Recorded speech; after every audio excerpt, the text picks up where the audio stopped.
கலியுக வரதன் ஐயப்பனின் வரலாறு காலத்தில் கருவறையில் மறைந்திருந்த ஒரு கதை. இது காடுகளும் மலைகளும் சூழ்ந்த ஒரு பகுதியில் வரமுனி என்ற ஒரு பெரும் தவசி வாழ்ந்து வந்தார். அவரது தவத்தின் வலிமை அளப்பரியது. பல ஆண்டுகள் கடுமையாக தவம் இயற்றி அசாதாரண சக்திகளை பெற்றிருந்தார். முனிவர்கள் அனைவரும் மதித்து நடந்தார்கள். ஆனால் இந்த மரியாதையும் புகழும் வரமுனியின் மனதில் ஒரு வித்தாக முளைத்தது. தன்னை விட உயர்ந்தவர் யாருமில்லை என்ற அகந்தை அவருக்குள் வேரூன்றி இருந்தது. என் தவம் பலத்திற்கு முன் யாரும் நிகர் இல்லை என்று ஒரு செருக்கு அவரை ஆட்கொண்டது. மற்ற முனிவர்களை அவர் அலட்சியப்படுத்த ஆரம்பித்தார். ஒரு நாள் மகரிஷி அகத்திய வரமுனியை காண வந்தார். அகத்தியரின் புகழ் பூவுலகம் அறிந்தது. ஆனால் வரமுனியாரோ அவரை வரவேற்கவோ மரியாதை செய்யவோ முன்வரவில்லை. அகத்தியரை கண்டு கொள்ளாமல் தன் தவத்தில் மூழ்கி இருந்தார். இதை பார்த்த அகத்தியர் முகத்தில் வேதனை படர்ந்தது. இத்தனை ஆண்டுகள் தவம் செய்தும் பண்பு இல்லை, அந்த பண்பை ஏன் அவர் கற்றுக்கொள்ளவில்லை என்று மனம் வருந்தினார். அவர் கண்களில் கோபம் வந்தது. வரமுனியே, தவத்தால் பெற்ற பெருமை உம்மை அகந்தையில் ஆழ்த்திவிட்டது. மற்றவர்களை மதிக்காத நீர் எருமையாக பிறப்பீர் என்று சபித்து விட்டார். அகத்தியர் சாபத்தின் வன்மையால் நடுங்கிய வரமுனி தன் தவறை உணர்ந்து அகத்தியருடைய பாதத்தில் விழுந்தார். அகத்தியர் அறியாமையை பொறுத்தருளுங்கள், சாபத்தை நீக்க வேண்டும் என்று கேட்டார். அகத்தியரின் கோபம் தணிந்தது. வரமுனியே, சாபம் விதையாகிவிட்டது, ஆனால் அதற்கு ஒரு விமோசனமும் உண்டு. நீங்கள் மகிஷாசுர எனும் எருமையாக பிறந்து ஆட்கொள்ளப்படும் போது சாப விமோசனம் பெறுவீர்கள். இவ்வாறு வரமுனியின் அகந்தை அவருக்கு ஒரு சாபமாக மாறியது. இந்த சாபமே பின்னாளில் மகிஷாசுரன் என்ற அசுரனுடைய பிறப்புக்கு காரணமாக அமைந்தது. அவனுடைய வரலாறு ஒரு புதிய அத்தியாயத்தை தொடங்கியது. அசுர குலத்தின் ரம்பன் என்ற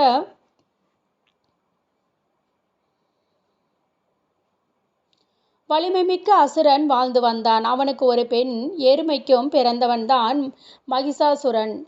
அவன் பிறந்த போதே அவனது உடல் மனித உருவையும் எருமையின் தலையும் கொண்டிருந்தது. வரமுனியின் சாபம் உருவெடுத்து வந்த யாரும் அறியவில்லை. சிறு வயது முதலே மகிஷாசுரனுடைய உள்ளத்தில் ஒன்று இருந்தது. தேவர்கள் அசுரர்கள் எவ்வாறு அடக்கி ஒடுக்குகிறார்கள் நேரில் கண்டான். தன் இனத்தின் துயரம் அவனை வேதனைக்கு கொள்ள செய்தது. இதை அநீதியாக பார்த்தான். ஆக இந்த அநீதியை முடிவுக்கு கொண்டு வர வேண்டும் என்ற எண்ணம் அவனுக்குள் வளர்ந்தது. ஒரு நாள் தனது குறிக்கோள் நிறைவேற கடுமையாக தவம் மேற்கொண்டான். பல காலம் தவம் இருந்து பிரம்மதேவருடைய கவனத்தை ஈர்த்தார். அசாதாரண தவத்தால் மகிழ்ந்த பிரம்மதேவர் நேரில் தோன்றி வரம் கேட்குமாறு கூறினார். முதலில் மரணமில்லா வரம் கேட்ட மகிஷாசுரனிடம் அது இயற்கைக்கு மாறானது என பிரம்மதேவர் விளக்கினார்.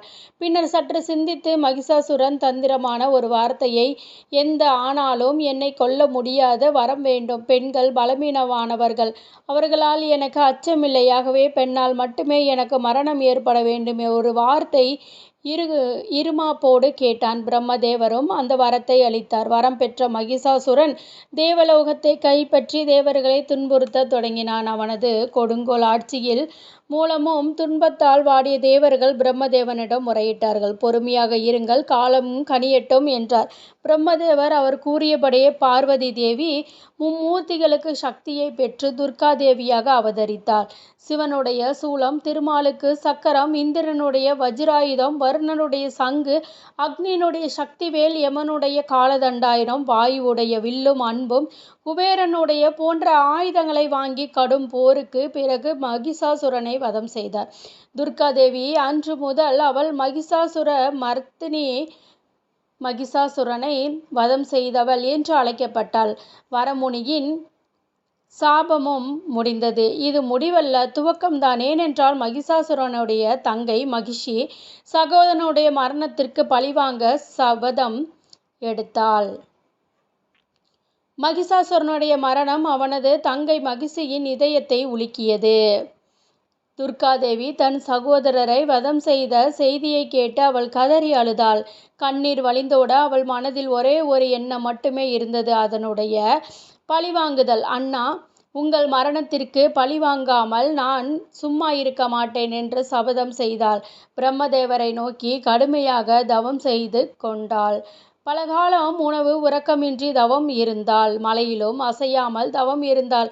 அவளது தவத்தின் வலிமை மும்மூர்த்திகளில் அசைக்கத் தொடங்கியது. இறுதியில் பிரம்மதேவர் அவள் முன்னால் தோன்றி, மகளே, உன் தவத்தால் மெய் சிலிர்த்தேன். என்ன வரம் வேண்டும் என்று கேட்டார். பிரம்மதேவா, என் சகோதரனை கொன்றவர்களை அழிக்கும் சக்தி வேண்டும். என்னை யாராலும் அழிக்க முடியாத வரம் வேண்டும் என்று கேட்டாள். மகளே, பிறப்பு இறப்பு என்பது இறக்க என் கியதி. அதை மாற்ற முடியாது. வேறு வரம் கேள் என்றாள். பிரம்மதேவர் சற்று யோசித்த மகிழ்ச்சி, அப்படி என்றால் என் மரணம் 2 ஆண்களுக்கு இடையில் பிறந்த குழந்தையால் மட்டுமே நிகழ வேண்டும் என்று கேட்டாள். அது சாத்தியமற்றது என்று நினைத்து இந்த வரத்தை பிரம்மதேவர் புன்னகையோடு அப்படியே ஆகட்டும் என்று வரமளித்தார். வரம் பெற்ற மகிழ்ச்சி ரிஷி தன் சக்தியை பெருக்கிக் கொண்டால் சூரியன், வாயு, இயற்கையின் சக்தியை தன் கட்டுப்பாட்டில் கொண்டு வர ஆரம்பித்தாள். என் அண்ணனை போன்றவர்கள் அழைக்கும் என்று கர்ஜித்தபடி தேவலோகத்தை தாக்கினாள். முனிவர்களின் தவங்களை குலைத்தாள். மக்களை வதைத்தாள். அவளது கொடுமைகள் உலகையும் அச்சுறுத்தியது. இதே காலகட்டத்தில் பஸ்மாசுரன் என்ற அரக்கனி இருந்தான். இவன் சிவபெருமானை நோக்கி தவம் செய்தான். தவத்தின் மகிழ்ந்த சிவன் காட்சி தந்து வரம் கேட்க சொன்னார். அவன், நான் யார் தலையில் கை வைத்தாலும் அவர்கள் சாம்பலாக வேண்டும் என்று வரம் கேட்டான். சிவபெருமான் அந்த வரத்தை அளித்தார். ஆனால் வரம் பெற்ற உடனே அவன் அதை சிவனிடமே பரிசோதிக்க நினைத்தான். சிவன் உடனே மறைந்து விட்டார். சிவனை காப்பாற்ற திருமால் மோகினி வடிவம் எடுத்தார். அதாவது பெண் வடிவம் எடுத்தார். பெண்ணில் மயங்கிய பஸ்மாசுரன் அவளை மணக்க நினைத்தாள். நடனத்தின் போது தன் கையை தலைமேல் வைத்து ஆடினாள். அவள் கையை பின்பற்றி ஆடிய பஸ்மாசுரன் தன் கையை தன் தலையில் வைத்ததும் தான் கேட்ட வரத்தினாலே சாம்பலானான். இப்படி அவனுடைய அகந்தையும் ஆணவமும் அவனை அழித்தது. வரங்களை சரியாக பயன்படுத்த வேண்டும் என்ற படிப்பினையை இந்த சம்பவம் தந்தது. இந்த சம்பவம் மகிழ்ச்சிக்கு ஒரு எச்சரிக்கையாக அமைந்தது. வரங்களால் கிடைக்கும் சக்தியை கவனமாக பயன்படுத்த வேண்டும் என்பதை அவள் உணர்ந்தாள். ஆனால் பழிவாங்கும் வெற்றி அவளை ஆட்கொண்டிருந்தது. தன் வரத்தின் பலத்தின் நம்பிக்கை கொண்டு தொடர்ந்து அட்டூழியங்கள் ஈடுபட்டாள். 2 ஆண்களுக்கு இடையில் குழந்தை பிறக்க முடியாது என்னை யாராலும் அழிக்க முடியாது என்று கர்வமாகவும் இருந்தாள்.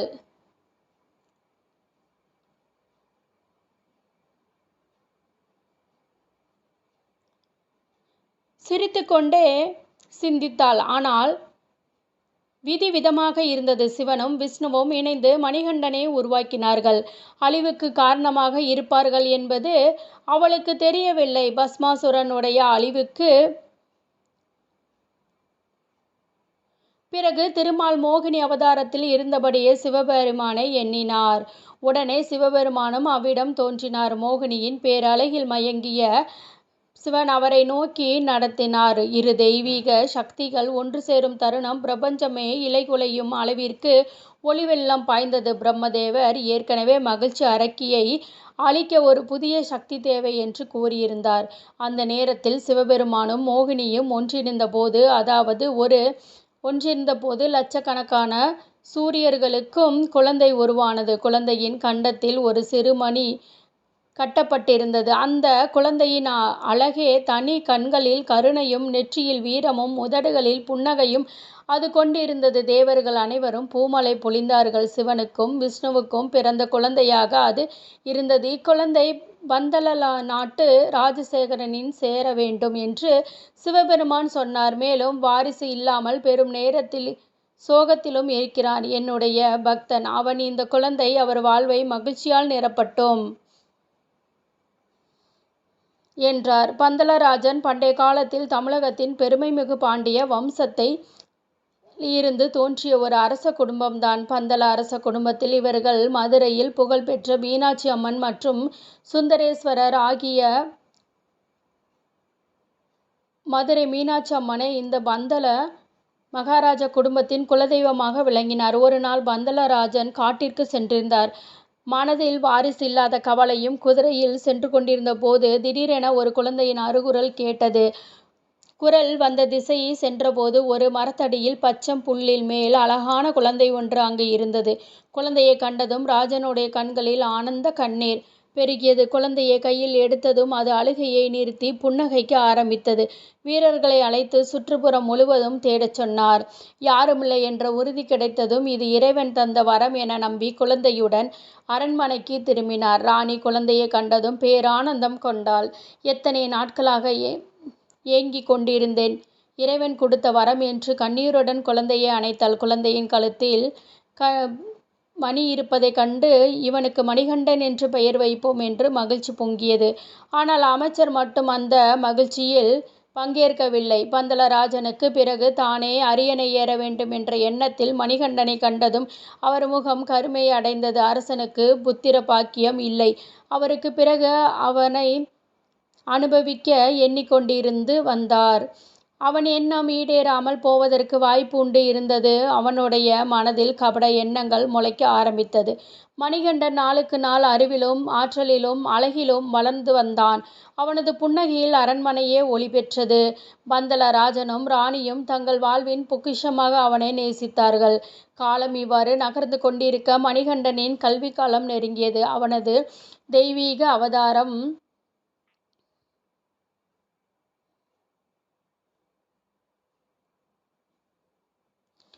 காலை முதல் சூரிய வெளிச்சம் காட்டில் இருக்கிற மரங்களுக்கு இடையே ஊடுருவி வரும் வேளையில் பந்தல தேசத்தின் குருகுலத்தில் மாணவர்கள் தங்கள் பயிற்சிகளை தினமும் தொடங்கி கொண்டிருந்தார்கள். மரங்களுக்கு அடர்ந்த நிழலில் அமர்ந்திருந்தது ஒரு ஆசிரமம். அமைதியான கல்விக்கு அந்த கற்றலுக்கு ஏற்ற இடமாக அது விளங்கியது. அன்று காலை பந்தல மன்னரும் மகாராணியும் தங்கள் அருமை மகன் மணிகண்டனை குருகுலத்திற்கு அழைத்து வந்தார்கள். குருகுலத்தின் தலைமை ஆசிரியரான முனிவர் அவர்களை வரவேற்றார். மன்னர் முனிவரிடம் பணிவோடு, குருவே, எங்கள் மகன் மணிகண்டனை தாங்கள் சீடனாக ஏற்று அனைத்து வித்தைகளையும் கற்றுத்தர வேண்டும் என்று வேண்டிக் கொண்டார்கள். முனிவர் மணிகண்டனை கவனமாக பார்த்தார்.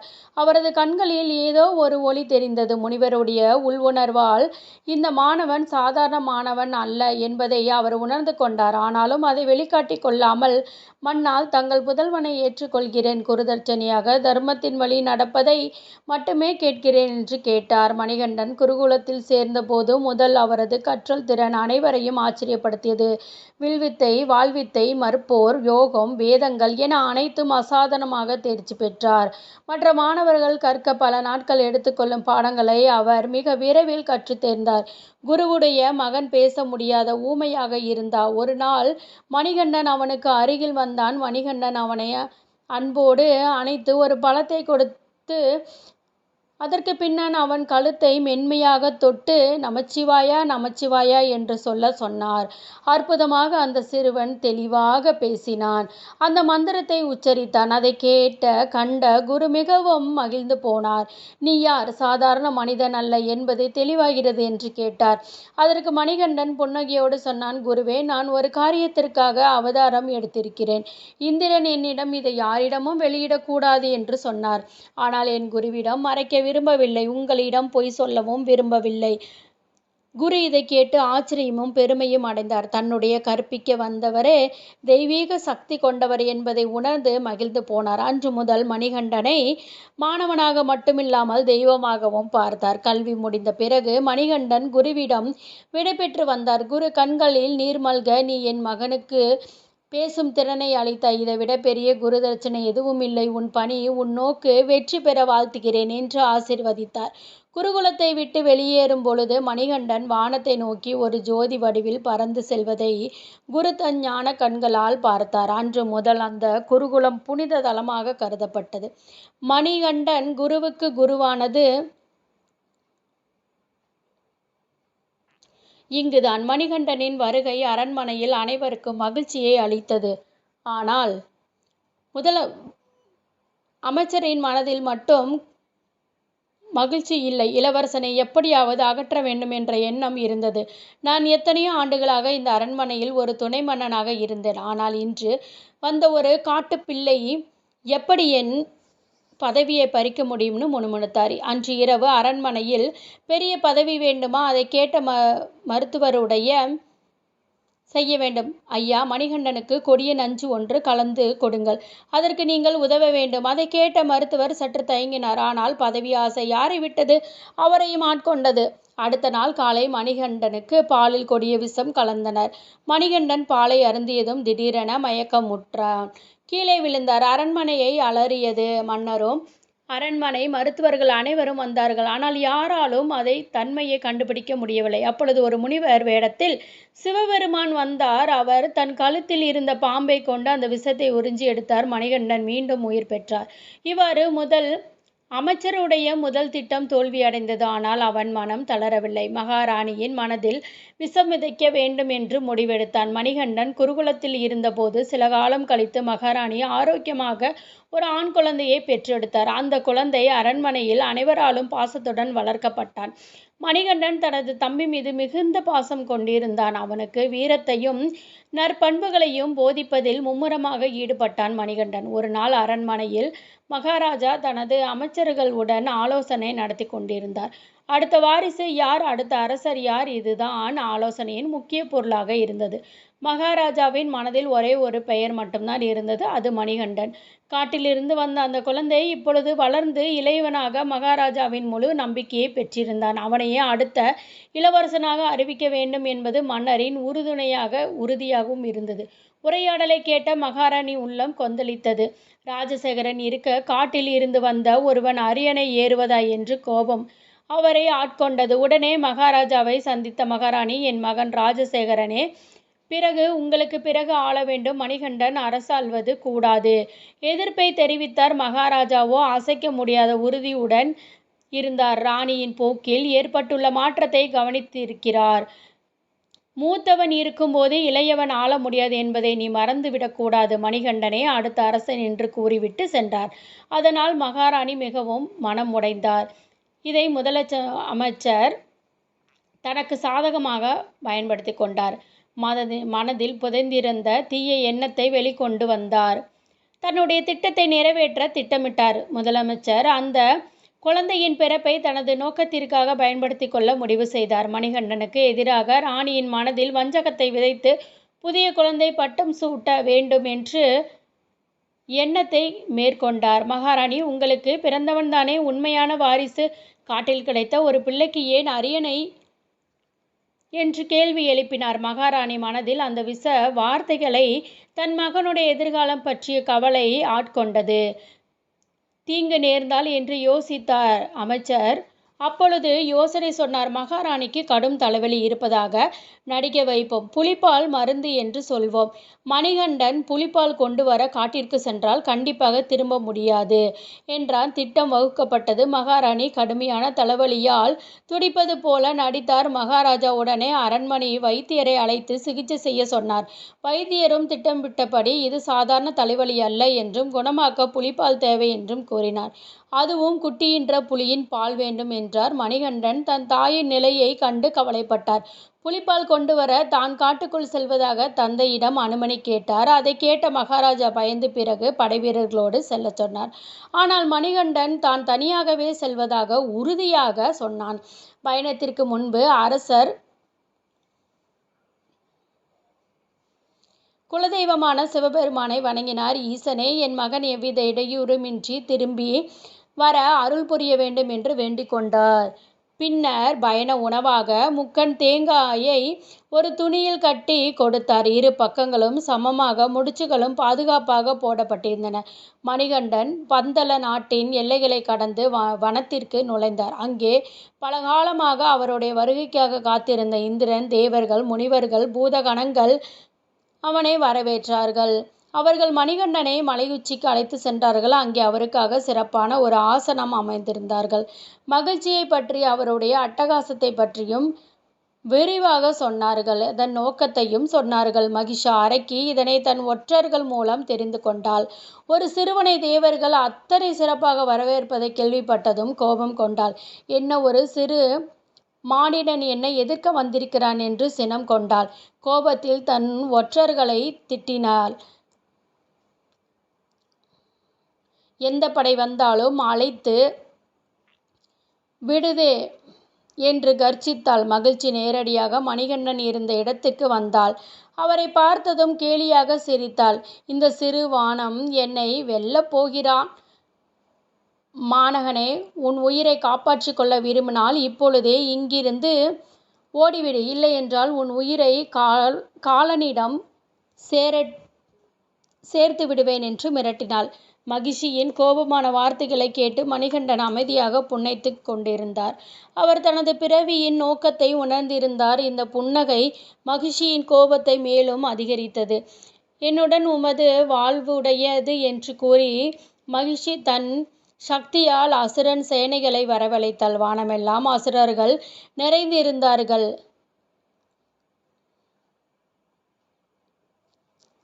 போர் தொடங்கியது. மணிகண்டனுக்கு மகிழ்ச்சிக்கும் போர் தொடங்கியது.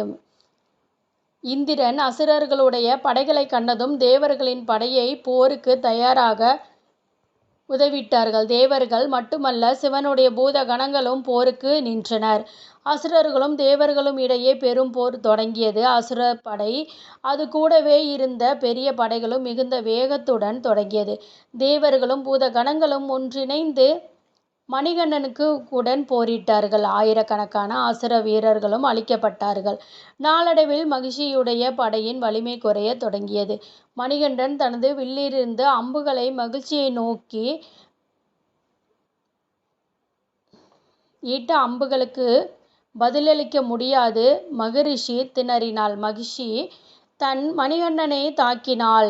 ஆனால் மணிகண்டன் அவனது அனைத்து தாக்குதலும் ஆயுதங்களையும் முறியடித்தார். மணிகண்டனுடைய அம்புகள் மகிஷியின் அவளது இரத்தத்தை சிந்த வைத்தன. உடல் வலிமை குறைந்தும் மகிஷியின் தேவர்களை அந்த மகிழ்ச்சி முதன்முறையாக துற்றியது. தன் வாழ்வில் முடிவு நெருங்கியதை உணர்ந்த மகிஷி சிந்தித்து தொடங்கினாள். சிவன் மற்றும் விஷ்ணுவின் மகன் என்பதை பிரம்மதேவருடைய வரமும் பயனற்று போனதை அவள் புரிந்து கொண்டாள். மணிகண்டன் மகிஷியின் கொம்பை பிடித்து சுழற்றி எறிந்தான். அழுதா நதி என்று அழைக்கப்படுகிறது. நடனமாட அவளும் அவளது படைகளும் அழிந்து போயின. மகிஷி அழிந்ததும் தேவர்கள் அனைவரும் மணிகண்டன் மீது மலர்களை தூவி மகிழ்ச்சியை கொண்டாடினார்கள். தேவர்களும் முனிவர்களும் மணிகண்டன் ஆசி பெற்று வீரனான மணிகண்டன் தீமையை வென்றான், தர்மத்தை நிலைநாட்டினார், கலியுக வரதனாக காட்சி அளித்தார். போர் முடிந்து மகிழ்ச்சி அளித்த சிறு நேரத்தில் அவளுடைய அழகிய பெண்ணுருவம் தோன்றியது. அவள்தான் லீலாவதி. சாப விமோசனம் பெற்றாள். அவள் தனக்கு விமோசனம் அளித்த மணிகண்டனை கண்டு மகிழ்ந்தாள். பிறகு தனது காதலை அவரிடம் கூற ஆரம்பித்தாள். முன்னொரு காலத்தில் லீலாவதி காலவ மகரிஷியில் பிறந்தாள். அத்திரி மகரிஷியின் மைந்தன் நடத்தி வந்தாள். ஆனால் திருமணமான காலத்தில் துறவற வாழ்க்கையின் மேல் ஆர்வம் ஏற்பட்டது. கணவன் துறவு போன பிறகு லீலாவதி கோபம் கொண்டாள். ஏன் என்னை திருமணம் செய்தீர்கள்? நான் மகிழ்ச்சி உங்களை விட்டு பிரிய மாட்டேன் என்று பிடிவாதமாக இருந்தாள். அவளுக்கு புரிய வைக்க முயன்றும் அவள் பிடிவாதமாக இருந்தாள். அவர் நீ எருது உருவம் கொண்டு அரக்கியாக பிறந்து துன்பப்பட வேண்டும் என்று சபித்து விட்டார். சாப விமோசனம் பெற்ற பிறகு லீலாவதி அவள் மகிழ்ச்சியாக பிறந்தாள். பிரம்மனின் வரம் கிடைத்தது. மணிகண்டன் கையால் அவளுடைய பூத உடல் அழிந்து சாப விமோசனம் அடைந்தாள். மணிகண்டனை தன்னை திருமணம் செய்து கொள்ளுமாறு கேட்டாள். தான் நித்திய பிரம்மச்சாரியாக இருக்க வேண்டும் என்று கூறினார். வேண்டுகோளை முற்றிலும் மறுக்க விரும்பாத அவர் ஒரு நிபந்தனை விதித்தார். எனக்கு மலையில் ஆலயம் அமைப்பார்கள். ஆண்டுதோறும் புதிய பக்தர்கள் கன்னி சுவாமிகளாக இங்கு வருவார்கள். எப்போதாவது ஒரு ஆண்டில் கன்னி சுவாமிகள் வரவில்லை என்றால், அதாவது புதிய பக்தர்கள் என்னை காணவில்லை, வரவில்லை என்றால், அப்பொழுது நான் உன்னை மணப்பேன் என்றார். லீலாவதியும் அதை ஏற்றுக்கொண்டாள். மணிகண்டன் அவளும் ஒரு ஆலயமும் எழுப்பி தனது இடது பக்கத்தில் அமர்த்தி மாளிகைப்புறத்து அம்மனாக அருள் புரியும்படி ஆசீர்வதித்தார். இன்றும் லீலாவதி தன் காதலான மணிகண்டனிடமிருந்து அவளது திருமண வாக்குறுதி நிறைவேறும் நாளை காத்து கொண்டிருக்கிறாள். அவள் மணிகண்டனை வணங்கி ஒளி வடிவமாக மாறி பிரபஞ்சத்தில் ஐக்கியமானாள். சிவபெருமானும் திருமாலும் இந்த நிகழ்ச்சியை கண்காணித்து கொண்டிருந்தார்கள். அப்பொழுது சிவபெருமான் தனது ரிஷப வாகனத்தில் வருவதாக முடிவெடுத்தார். பூலோகத்தை வந்தடைந்த சிவபெருமான் ஒரு இடத்தில் கட்டி வைத்தார். இதனால் அந்த இடம் காளை கட்டி அப்படின்னு பெயர் வந்தது. அங்கு மணிகண்டன் உட்பட தேவர்களும் சிவபெருமான் மணிகண்டனை ஆசீர்வதித்த பந்தலராஜன் அவரது வருகைக்காக காத்திருப்பதாக, உன்னை நினைத்து கவலையில் இருப்பதாகவும் கூறினார். பந்தலராஜனிடம் சென்று தனது அவதார நோக்கத்தை விளக்குமாறு சொன்னார், அறிவுறுத்தினார். மகிழ்ச்சி என்ற மகரிஷி என்ற அரக்கி பிறந்த பிறகு அந்த உடல் பெருந்து வளர அல்லவா? அது அவ்வாறே இருந்தது. மணிகண்டன் அந்த உடலை பாதாள உலகத்திற்கு அனுப்பினார். மீண்டும் உயிர் பெறாதவாறு கற்களால் மூடி விட்டார். உடலை கற்களால் மூடினார். அந்த இடம் கல்லிடம் என்று பெயர் பெற்றது. இன்றும் சபரிமலை பக்தர்கள் மணிகண்டனை தரிசிக்கும் முன்பு இங்கு சிறு வீசும் மரபு தொடர்கிறது.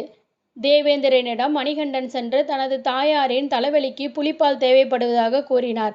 தேவேந்திரன் புலிப்பாலை கொண்டு சென்றால் அரண்மனையில் யாரும் நம்ப மாட்டார்கள் என்று கூறி அவரும் மற்ற தேவர்களும் புலிகளாக மாறி மணிகண்டனோடு வருவதாக சொன்னார்.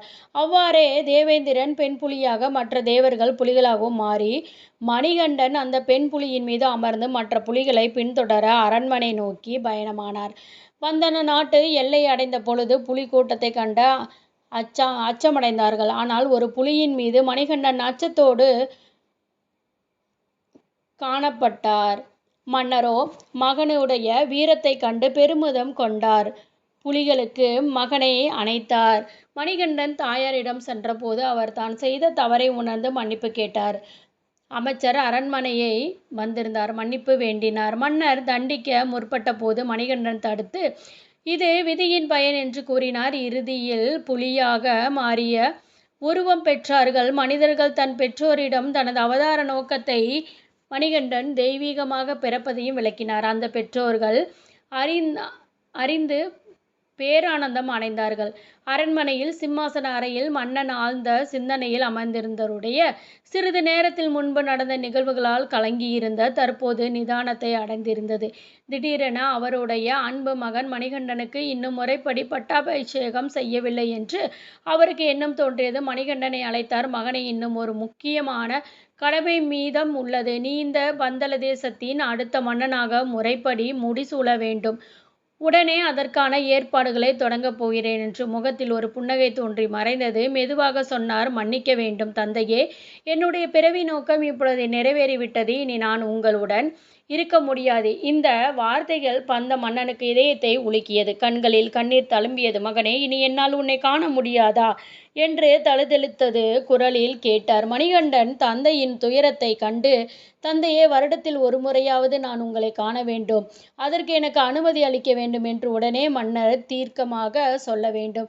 எப்பொழுது காண்பேன் உன்னை? சொல் மகனே. ஒவ்வொரு ஆண்டும் வரும் மகரிஷி ஜோதி நாளில் ஜோதி வடிவில் உங்களுக்கு காட்சி தருவேன் என்று உறுதியளித்தார். தந்தையே, இனி வரும் காலங்களில் நான் மக்களை நல்வழிப்படுத்தி அருள்பாலிக்க வேண்டும். இந்த அகிலமும் அகிலத்து மக்களும் நன்மை பெற வேண்டும். உங்கள் ராஜ்யத்தில் எனக்கு ஒரு இடம் வேண்டும். அங்கிருந்து நான் அனைத்து ஜீவராசிகளும் காப்பேன் என்றார். உடனே வந்தர மன்னன், மகனே, இந்த ராஜ்யம் முழுவதும் உன்னுடையதே. நீ விரும்பும் எந்த பகுதியும் தேர்ந்தெடுத்துக்கொள் என்றார். ஆனால் உன்னை ஒரு முறையாவது ஒரு இளவரசனாக பார்க்க முடியாதா என்று கேட்டார். மணிகண்டன் ஒரு சிறு விஷயத்தை சொன்னார். தந்தையே, பட்டாபிஷேகத்திற்காக அனைத்து ஆபரணங்களையும் தயார் நிலையில் நீங்கள் வைத்திருக்க வேண்டும். வருடத்தில் ஒரு நாள் நான் அவற்றை அணிந்து சிம்மாசனம் அமர்ந்து அனைவருக்கும் காட்சி தருவேன். கண்டிப்பாக உங்கள் விருப்பம் நிறைவேறும் என்றார். மன்னன் மகிழ்ச்சியோடு ஒப்புக்கொண்டார். பிறகு மணிகண்டன் தனக்கான இடத்தை தேர்ந்தெடுக்க தொடங்கினார். உயர்ந்த ஒரு மலை மீது ஏறி நின்றார். ஒரு அம்பை நான் ஏற்றி எய்தார். தந்தையே, அந்த அம்பு விழும் இடத்தில் எனக்கு ஒரு ஆலயம் எழுப்ப வேண்டும். அங்கு விரதமிருந்து வரும் பக்தர்களுக்கு நான் காட்சி தருவேன் என்றார். மணிகண்டனும் மன்னனும் அம்பு சென்ற திசையை நோக்கி சென்றார்கள். அம்பு விழுந்த இடத்தை கண்டதும் மன்னன் அவ்விடத்தை வணங்கினார். உடனே ஆலயம் கட்டும் பணியை தொடங்க உத்தரவிட்டார். ஆனால் திரும்பி பார்த்தபோது மணிகண்டன் அங்கு இல்லை. அவர் தனது அவதார நோக்கம் நிறைவேறியதால் சிவனும் விஷ்ணுவும் ஒன்றிணைந்து பேரொளியுடன் கலந்து விட்டனர். அந்த இடத்தில் ஒரு தெய்வீக சக்தி அலை அமைதி நிலவியது. மன்னர் கண்களில் கண்ணீர் வழிந்தது. துக்கத்தில் கண்ணீர் வந்தது. மகனுடைய தெய்வீக நிலையை உணர்ந்து பெருத்து வந்த பெருமித மன்னர் இந்த இடம் புனித தலமாக மாறியது. பக்தர்கள் நம்பிக்கையின் ஊற்றாக விளங்கியது. மணிகண்டனுக்கு புனித ஆலயத்தை கட்ட விரும்பினார். அது ஒரு சாதாரண ஆலயம் இல்லை. இது பக்தர்களுடைய ஆன்மீக பயணத்துக்கான ஒரு புனித தலமாக இருக்க வேண்டும் என்று அவருடைய பெரும் ஆசை. ஆனால் எப்படி அந்த ஆலயத்தில் கட்டுவது என்று வடிவங்கள் தெரியாமல் மன்னர் குழம்பி போனார். அந்த நேரத்தில் திடீரென ஒரு அசுரரி தோன்றியது. அந்த தெய்வீக குரல் மன்னனுக்கு வழிகாட்டத் தொடங்கியது. மன்னரே, அந்த ஆலயம் 18 புனித படிகளோடு அமைய வேண்டும். ஒவ்வொரு படியும் ஆன்மீக பயணம் படியை குறிக்கும் என்று சொன்னது அசரீரி. அவ்வாறு சொன்ன அந்த விஷயம் 18ஆம் படியின் தத்துவத்தை நாம் கண்டிப்பாக அடுத்த வீடியோவில் பார்க்கலாங்க. ஐயப்பனுடைய வரலாறை நம்ம முழுமையாக தெரிஞ்சுக்கிட்டோம். அதன் மூலிமா ஐயப்பனை நம்ம தரிசித்து ஐயப்பனின் அருளையும் பெற்றுக்கொள்வோம். ஐயப்ப மாலை அணிந்த பக்தர்களுக்கும் நாம் உதவி செய்வோம். அவர் மனதில் எழுந்தது, அதாவது ஒரு முனிவர் விக்கிரகத்தை கொண்டு வருவார் என்று கூறினார். அந்த அசரீரி கூறியபடி ஆலயத்தை கட்டி முடித்து அப்பொழுது எதிர்பாராத விதமாக மணிகண்டனுடைய அழகிய விக்கிரகத்தை கொண்டு வந்தார். இம்மலையின் மீது பரசுராமருடைய கரங்களால் கொண்டு வரப்பட்ட அந்த சிலையை வைத்தார். முத்திரையுடன் காட்சி தந்தது. பரசுராமர் விக்கிரகத்தை முறைப்படி பிரதிஷ்டை செய்தார். அன்று முதல் இன்று வரை ஒவ்வொரு ஆண்டும் மகர சக்கராந்தி நாளில் மணிகண்டன் ஜோதி வடிவில் தரிசனம் தருகிறார். அவரை மணிகண்டன், சாஸ்தா, ஐயப்பன் என்று பல திருநாமங்கள் அழைக்கிறார்கள். விரதமிருந்து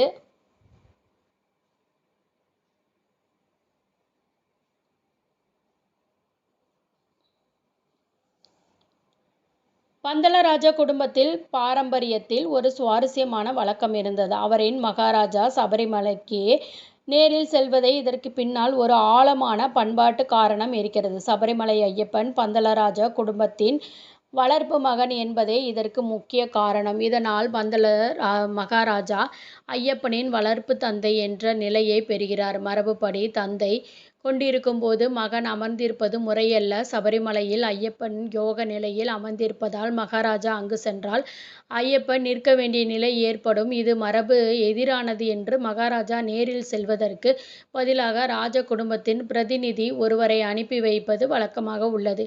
இந்த பிரதிநிதியே திருவானபரண கோஷ யாத்திரையை வழி நடத்துகிறார்கள். மரியாதை மற்றும் பாரம்பரியம் ஆகியவற்றை சமநிலையில் வைத்து இந்த வழக்கம் என்றும் பின்பற்றப்பட்டு வருகிறது. சபரிமலையில் தர்மசாஸ்தாவாக, மணிகண்டனாக, ஐயப்பனாக வீற்றிருந்த பக்தர்களுடைய மனம் என்னும் சிம்மாசனத்தில் அமர்ந்து அருள் பாலிக்கிறார். நம் மணிகண்டன். நாமும் ஐயப்பனை வணங்குவோம். அருளை பெற்று வாழ்வில் மகிழ்ச்சியோடு வாழ்வோம். ஐயப்பனின் பேரருள் நம் அனைவருக்கும் எப்பொழுதும் துணை நிற்கட்டும். ஓம் சுவாமியே சரணமையப்பா. கண்டிப்பாக ஐயப்பனுடைய இந்த வீடியோ உங்களுக்கு ரொம்பவுமே பிடிச்சிருக்கும் அப்படின்னு நான் நம்புகிறேன். அதே மாதிரி நம்மளுடைய நிறைய பேர் பார்த்திங்கன்னா சபரிமலைக்கு போகிறாங்க. போய் முறையாக விரதம் இருந்து ஐயப்பனை கண்டு தரிசனம் செஞ்சு அவங்களுடைய ஐயப்ப பக்தர்களுக்கு இந்த பதிவை மறக்காமல் ஷேர் பண்ணுங்கள். அதே மாதிரி ஐயப்பனுடைய அருள் கிடைக்கிறதுக்கு கண்டிப்பாக ஐயப்பனை மனதார வணங்குங்க. இந்த மாதிரி ஒவ்வொரு தெய்வங்களுடைய வரலாறையும் நம்ம பதிவிட்டுட்டு வரோம். அந்த வகையில் இந்த ஐயப்ப பதிவு உங்களுக்கு மிகவும் பயனுள்ளதாகவும் பிடிச்சதாகவும் இருந்திருக்கும்னு நான் நம்புகிறேன். இந்த பதிவு உங்களுக்கு பிடிச்சிருந்துச்சு அப்படின்னா மறக்காமல் வீடியோவை லைக் பண்ணிக்கிங்க. உங்களுடைய ஃப்ரெண்ட்ஸ் அண்ட் ஃபேமிலிக்கும் ஷேர் பண்ணுங்கள். இது மாதிரி இன்னும் பல வீடியோக்கள் தொடர்ந்து உங்களுக்காக காத்துக்கிட்டுருக்கு. உங்களுக்கு ஏதாவது தெய்வத்தின் வரலாறு தெரிஞ்சுக்கணுன்னு விருப்பப்பட்டீங்கன்னா கமெண்ட் செக்ஷனில் தெரியப்படுத்துங்க. நன்றி.